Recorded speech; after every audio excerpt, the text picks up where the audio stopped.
Hey everybody, hope you are doing fantastic. You had a great weekend. Man, what a strange juxtaposition last week was for me and maybe for you. Obviously, we had the United issue, which was then followed by the fact, you may have seen this, that somebody was on a United flight and was actually stung by a scorpion, which is a great week for their communications team and their passengers. But I had all these weird United things happening, and of course, I did a video about United that some of you saw last week. But then I had kind of like what I could best describe as sort of the exact opposite experience. And I was at a conference last week for my friends at Workfront. Workfront's a terrific software company, makes productivity software for marketers and others, collaboration, markup, scheduling, calendaring, really a great organization. So I was speaking at their conference in Salt Lake City just a few days ago, and their CMO, Joe Staples, said a really interesting thing. He said, hey, did you know that we name all of the conference rooms in our company for our customers? I'm like, wow, I'd never heard of that. Like, a lot of tech companies, they name their conference rooms for technology heroes, right? It's the Jobs conference room, it's the Bill Gates conference room, or they name their conference rooms for some kind of like nerd movie or whatever. But I'd never heard of a company that names all of their conference rooms for their key customers. I'm like, wow, that is a really, really powerful statement about their values at Workfront.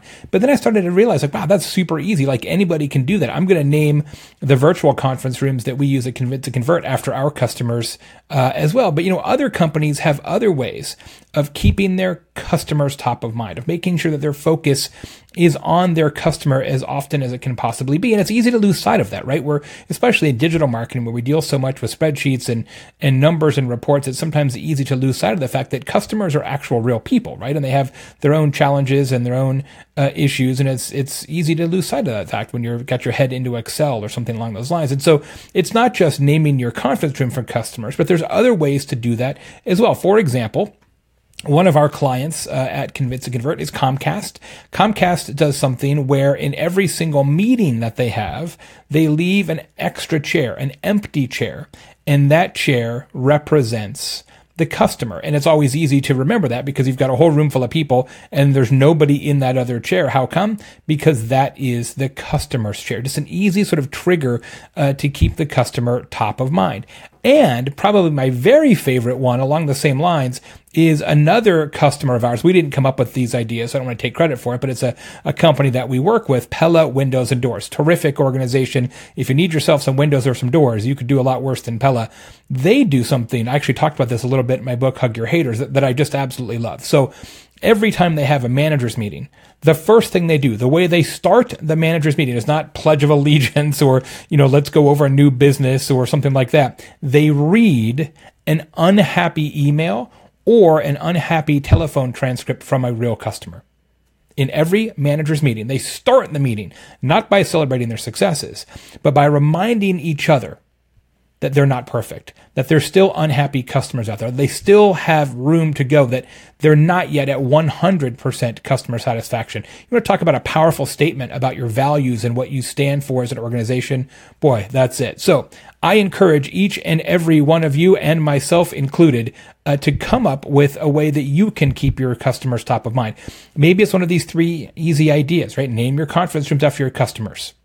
Read an angry customer email at the beginning of each meeting, and or leave an empty chair for your customers in each meeting as well. And you will be amazed at how much that improves your overall customer experience. And I would say that our friends at United probably could have benefited from something like that. Also, speaking of events, this week I am going to Nashville, Tennessee, to be the MC and host of Marketing United, which is the signature annual event of my friends at Emma, terrific company that absolutely loves their customers. They are an email marketing organization and the sponsor of the Jay Today show. So be following along. There's going to be lots of chatter and photos and videos on the social media from myself. Scott Stratton will be there. Tom Webster will be there. Tamsin Webster, Ollie Gardner, a whole bunch of folks. So be looking for more from me this week from Marketing United. Event runs Wednesday night, Thursday, and Friday. Thanks as always to Emma for their support. So in the comments below, if you get a chance, I want you to share this with somebody who you think can benefit from it. But let me know if there's other ideas that you have of how you can keep your customers top of mind in ways that aren't going to take tons of time or tons of resources. I want us to work on this together. Thanks as always for watching Jay today. I'm Jay. I'll see you probably Wednesday afternoon. I'll do an episode. Thanks. Bye-bye.